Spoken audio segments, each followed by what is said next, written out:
Hello, Andrew here. This is a sort of bonus episode for our Series 8 episode, The Nightingale, with my guests Danielle and Galit Dardashti.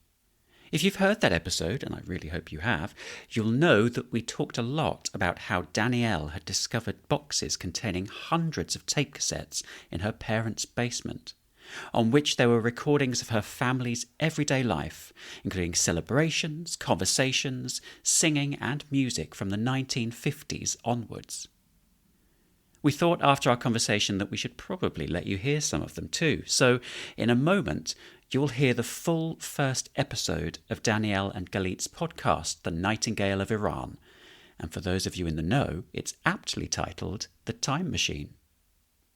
As for me, I'll be back in a few days with our next episode, The Marine, with genealogist Richard Holt. Thank you for listening. Here we go. The Nightingale of Iran is brought to you by the Jewish Telegraphic Agency, covering stories of Jewish communities around the world since 1917. This is Episode 1.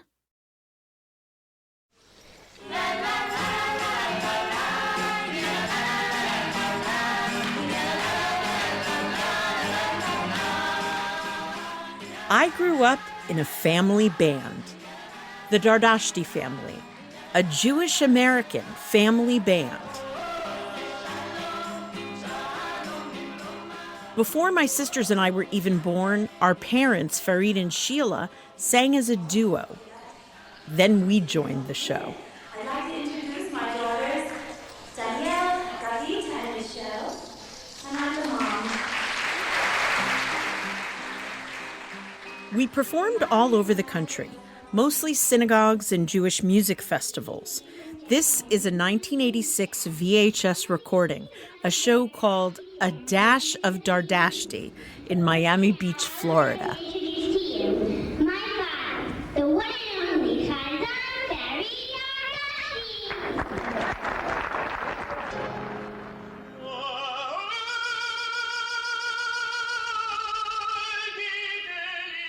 My dad is the headliner, a cantor who sings opera, show tunes, and international music. He's in a black and white tuxedo.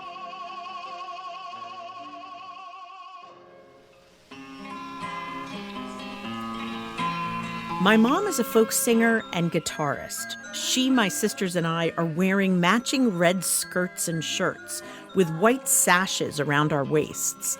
I'm 16 years old, Galit is 13, Michelle is 6, and we're all so enthusiastic and cute, singing and playing tambourines and other instruments.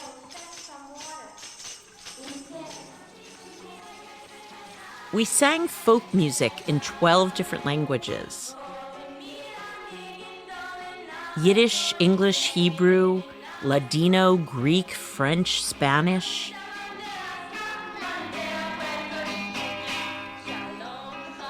But I don't think we ever sang any songs in Persian, which, looking back, seems weird to me since my dad is Persian, and especially weird since he and my grandfather were both famous singers in Iran during the golden age for Jews there, way before the Iranian Revolution.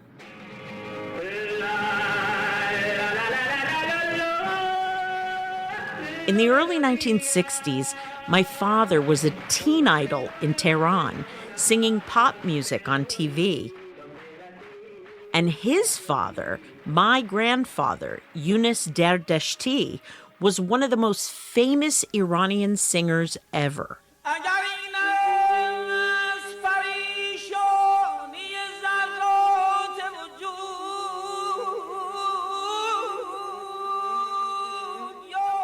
A religious Jew who grew up an orphan in Tehran's Jewish ghetto, he became a beloved national celebrity in the 1950s and 60s. He sang at the Shah's palace, and fans packed into concert halls to hear him sing.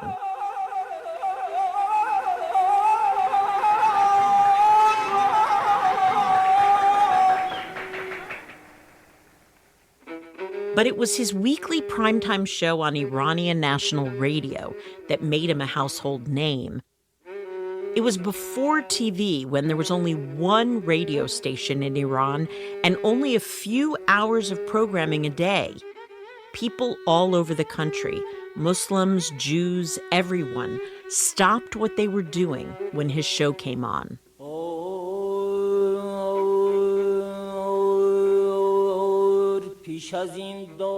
I would be going in the street to see a whole bunch of people standing in front of it like a coffee house. I said, what's happening over here? Shh, Dardashti is singing. In our house, it was like a curfew. Nobody supposed to talk or make a noise. Everybody should be quiet because Mr. Dardashi was singing. The power of his voice was so incredible that they had called him the Nightingale of Iran.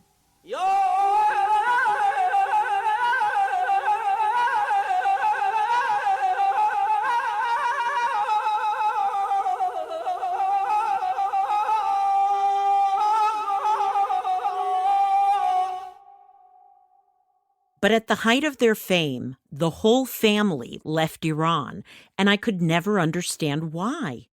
All my life, I've heard stories about how wonderful life was during this time in Iran, how the new king, Mohammad Reza Pahlavi, was turning Tehran into Paris. The Jews were flourishing from the 40s, 50s, under the reign of the late Shah. He was educated back in Europe, and he was a very liberal man. It was the golden era for the Iranian Jews at the time. It was a beautiful period for Jews, for women in Iran. And all my life, it made me mad hearing my dad and other older Jewish Persians waxing poetic about how great the Shah was, calling it a golden age. I felt like I was only getting part of the story. Because if everything was so great, why did our family leave? If Jews were flourishing, our grandfather was the voice of Iran, and our family was so steeped in Persian Jewish culture for hundreds of years, why did they leave everything behind, give up their fame and success, and raise us to be so un-Persian? It never made sense to me. Until now.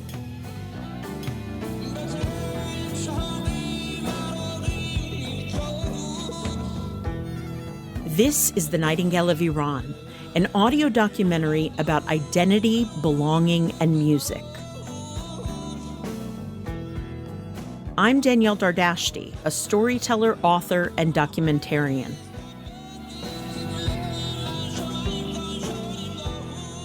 I'm teaming up with my sister, Galit Dardashti, to create this podcast series. She's an anthropologist of Middle Eastern Jewish culture and a musician. The story isn't that simple. You know, it's like not romanticizing what it was like in Iran. We want to understand why our famous family left Iran during the golden age for Jews there. Why they abandoned their Iranian identity. Recordings of our grandfather on the radio were destroyed by the Islamic Revolution. Our family's story erased, and we can't travel to Iran. So we need to find another way in, deep under the surface. We want to know what really happened. Galit and I are determined to bring our family's story and their voices back to life.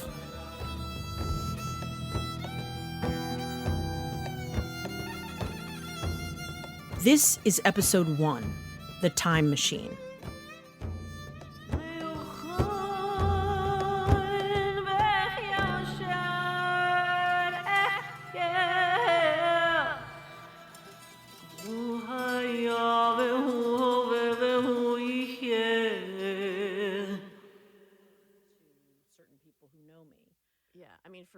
Galit and I are in my living room in White Plains, New York, talking about identity. How who you are, who you feel like you are, and who other people think you are can be 3 totally different things. Galit is a performer, but in our family, She's the middle child. People often don't see her the way she sees herself. Yeah, when people meet me and I tell them, oh yeah, I'm the quietest person in my family, they're very scared. They don't want to meet the rest of my family. Yeah, they just can't imagine that. And most people in America, Jewish or non-Jewish, think Jews are just all one kind, the whitest kind, Ashkenazi. Around 2/3 of Jews in the U.S. are that kind of Jewish, but the other third is made up of Sephardic Jews with roots in Spain or Mizrahi Jews from the Middle East and North Africa who can look very similar to Arabs. Also, there are Jews who are Black, Asian, Hispanic, even Native American. But since these kinds of Jews are rarely represented in mainstream media, many people don't know they exist. Galit and I are mixed. Our mom's side is Eastern European Ashkenazi from Poland and Russia, and our dad's side is Persian. But most people assume I'm plain old Ashkenazi because they aren't aware of any other kind of Jewish. A lot of people who will be listening to this podcast probably don't even know that I'm Persian. It's like weird how this is like a big part of me in a way. However, yeah, I totally agree. Galit doesn't usually identify as Mizrahi because she says the term historically meant Jews who immigrated to Israel from the Middle East and North Africa. She's an expert on this stuff and a stickler. And because Galit's work focuses on Middle Eastern Jewish culture, people assume she grew up super Persian. A lot of people think I'm very Persian and are going to be surprised to hear that I grew up without any Persian identity at all. Like, people ask me all the time, like, how do Persian Jews do this or that? It's been my journey to try to kind of connect with this part of my heritage, with this part of my background that we didn't grow up with. We don't speak Persian, and as kids, we hardly knew any Jewish Persian customs, like the tradition of singing the prayer Mizmor LeDavid at the dinner table on Shabbat. No, I don't remember ever doing Mizmor LeDavid growing up. I don't think we did. I don't remember it either. Our Persian father is the more religious one. Our Ashkenazi mom is much more secular.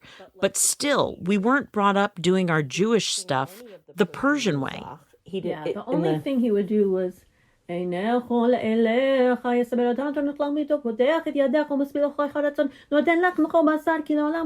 that Persian? Yeah. No, it has like quarter tones in it. He always did do that. Yeah, that's the only thing. Right before the Hamotzi.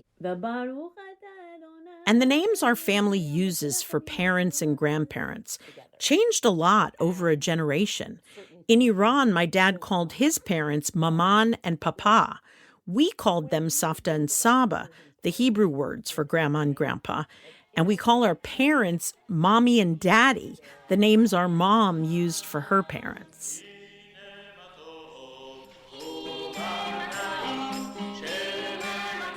Our family band was a long time ago, but man, we managed to appropriate a lot of languages, French, Italian, even Japanese.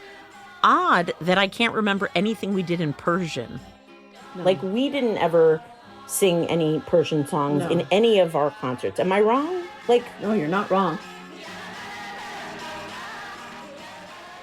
Galit and I can't believe we never questioned this before.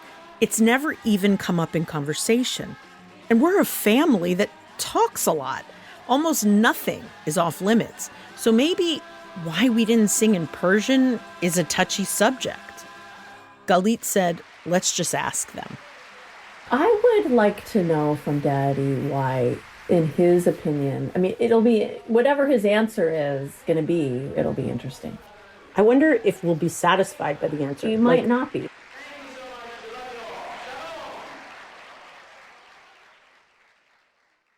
For most of the year, we all live near each other in New York, but our parents are retired and spend winters down in Delray Beach, Florida. The son of the Nightingale is a snowbird. It was wintertime, so Galit and I asked if they could jump on a Zoom call with us. Hi. Hi. Is Mommy joining?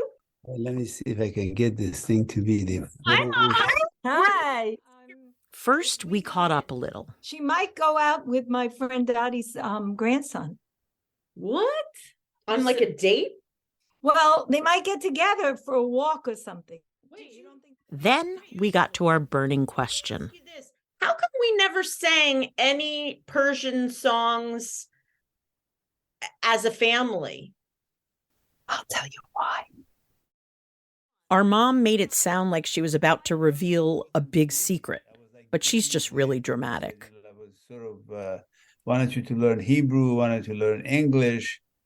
And then we sang a lot of different languages. For me, like, Farsi, I know Farsi anyway. If I was singing Greek, that was special. If I sang something in Spanish, something, you know what I mean?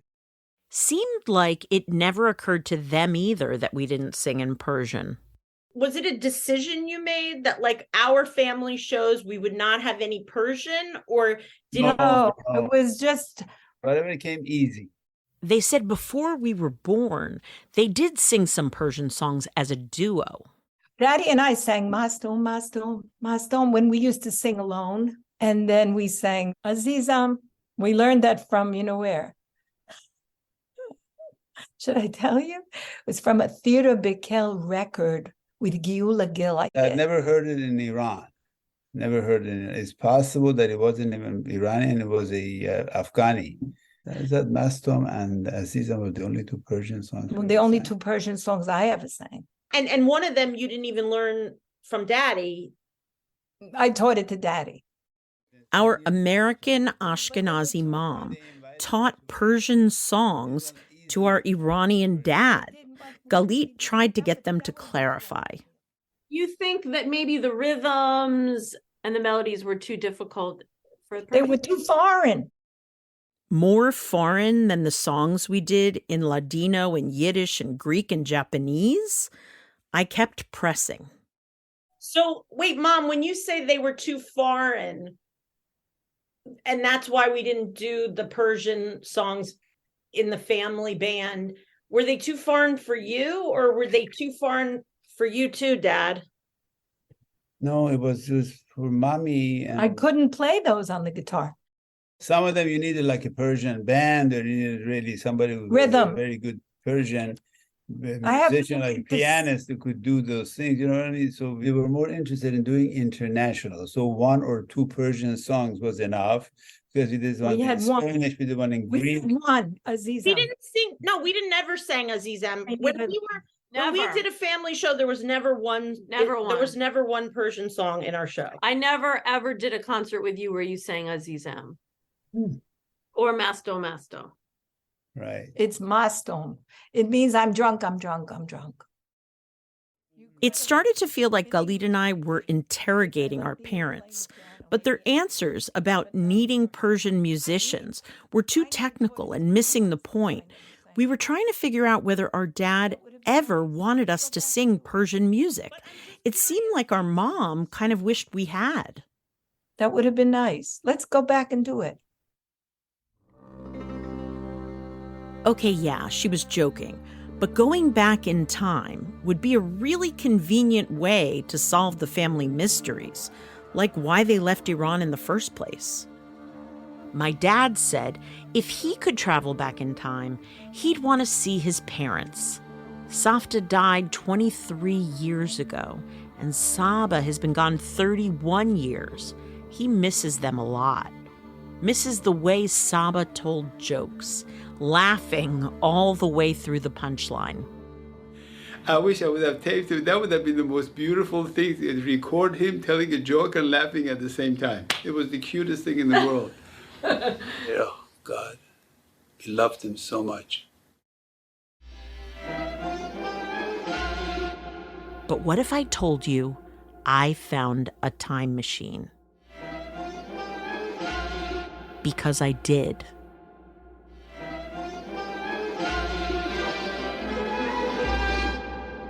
Here's what happened. There was construction going on at my house. And since my parents were down in Florida, my husband and I were staying at my parents' house in New Rochelle. One day, I was doing laundry in their basement, and I made an insane discovery. Boxes and boxes of audio tapes, like hundreds of tapes recorded over decades, beginning in the 1960s when my dad left Iran to go to college in the U.S. Back then, long-distance phone calls were really expensive. Same with flights. So my dad communicated with his family in Iran by sending audio tapes back and forth across oceans. I alerted Galit about my discovery, and she came over to see it. Kind of CDs? Yes. Okay, in the basement. Okay, right here there seems to be like a big stash. The tapes from the 60s are these big, bulky gray reels I've never seen anyone use in my lifetime. They look like those old reel-to-reel kind of movies. Oh my God, wait, that looks good. It looks older. Just based on the writing. Worse. Yeah, because it's like judging wine by the label of the wine bottle. The ones from the 70s are cassettes, and from the 80s and beyond, it's a mix of cassette and VHS. What happened? Bug. Ew. Dead bug. Are you recording this? Yeah. We got all the tapes converted to digital and started listening.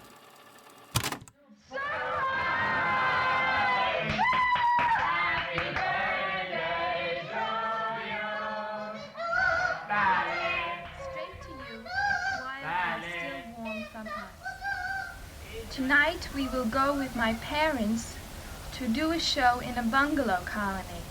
You should hear Farid sing in Yiddish.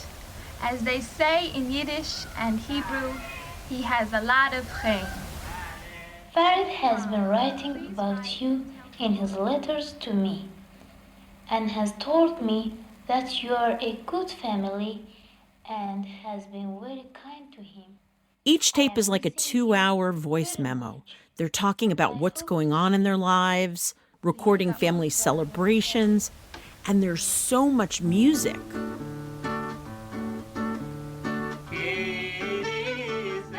Here's my mom and dad singing as a duo in New York in 1965 when they just started dating.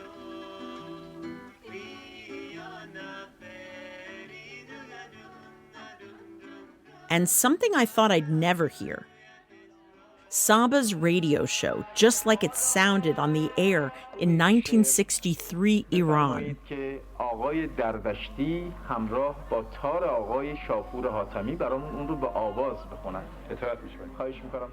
Official recordings disappeared during the revolution, but these homemade tapes have been down there in the basement all this time. My dad's siblings recorded it for him straight off the radio.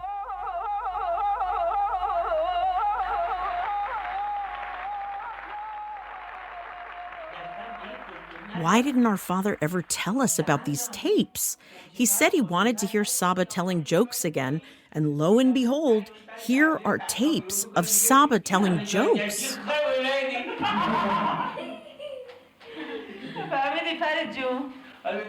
Safta asked if my dad got the punchline. They were making this tape for him because they knew he'd love to hear it. He was so far away. And all this time, these memories have been so close by, right next to the laundry room, buried in boxes in the basement.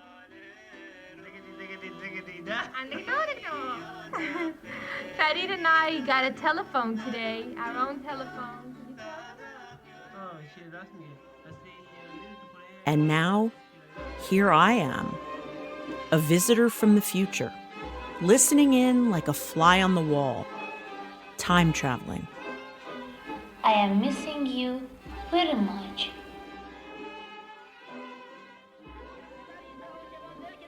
"1959 Tehran, the oldest recording of Saba I've ever heard.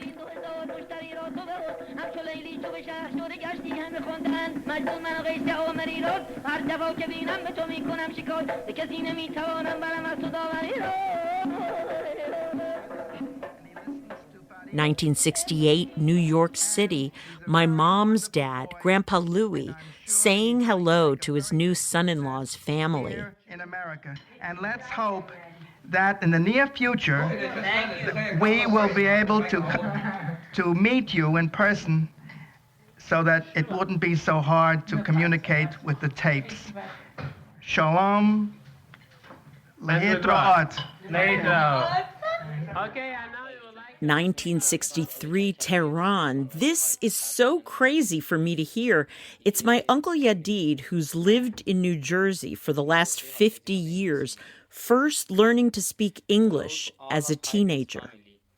I am Yadid, and many thanks for taking care of Farid. Excuse me for I don't know very good to speak English. That's all.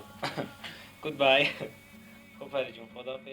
And my Uncle Hamid, who lives in Florida, at 11 years old, singing a patriotic Iranian song.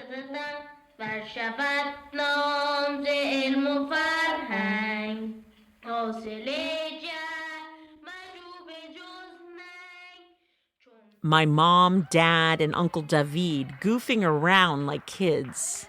Ladies and gentlemen, Anna, David, and I, and Sheila are going to sing a song for you. It's called Bunga Bunga Bungalow that we wrote ourselves. Okay, ready? 1, 2. Bunga Bunga Bungalow, Bunga Bunga Bungalow. The tapes are unbelievable, hilarious, so moving. I feel like a little kid who accidentally stumbled on a secret drawer where my parents keep all their deepest, darkest secrets. Like I'm rummaging through something that doesn't belong to me, listening in on private conversations. I'm shocked at how clearly I can hear all these voices from the past. My young parents, my grandparents, my great-grandparents on my mom's side. This is Chaim, Grandpa. And oh my God, as a little kid, I had a thick New York accent. Who is this little bad boy running after Doña Blanca? I am a little bad boy running after Doña Blanca. I have a thing for finding treasure, a wooden chair on the side of the road, pebbles on the beach, bringing them home, turning them into something new. But this, it's beyond any treasure I've ever found.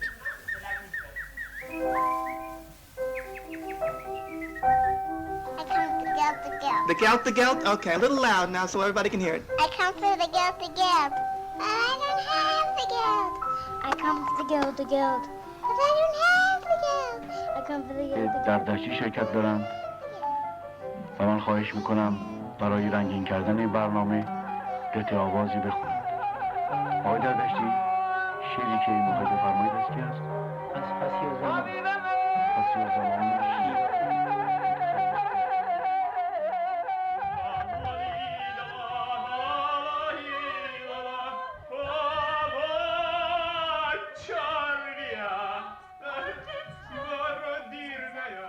The same type as my house.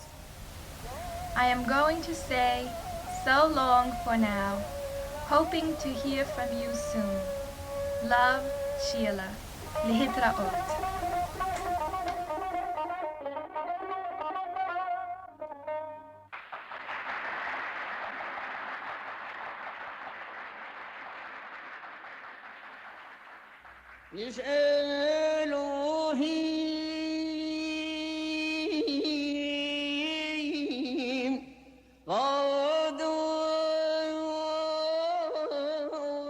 I'm thrilled by this discovery, but also afraid of what I might find. Did my father keep the tapes hidden for a reason? Will it be painful for him that I'm going back there? A lot of it's in Persian, and I don't understand all the words, but I understand the emotion. It's like I'm sitting right there in the room with them. feeling the pain my father felt as a new immigrant 60 years ago, his sense of loss.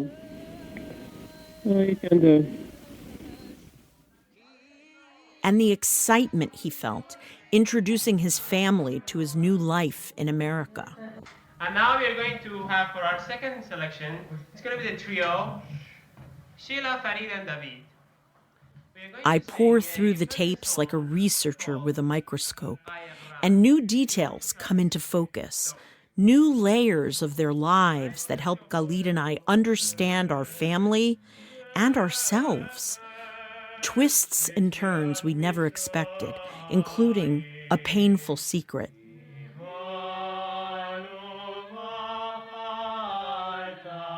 It's very nuanced and weird. And this is not something that I have ever heard Daddy or any of our relatives talk about. And so I would really like to hear this. I don't think Daddy will admit to any of it. Come along with us as we travel through time and retrace our family's journey from Iran to Israel to America.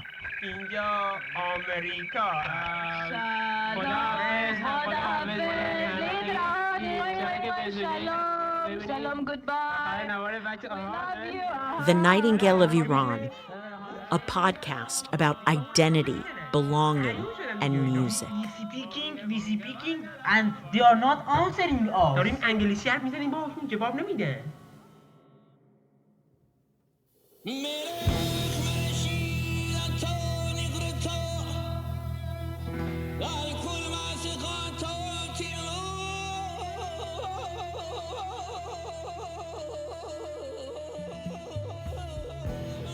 The Nightingale of Iran is co-created and co-executive produced by me, Danielle Dardashti, and my sister Galit Dardashti.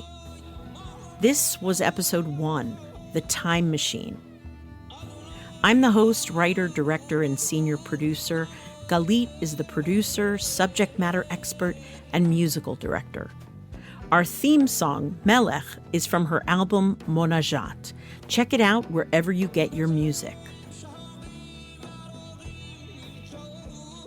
Audio editing and sound design by Rebecca Seidel and Zachary Goldberg. Story editing by Ryder Alsop. Story consulting by Asal Esanipur. Galit and I want to thank our extraordinary parents, Farid and Sheila Dardashti, for letting us interrogate them, and also for never cleaning out their basement. We love you.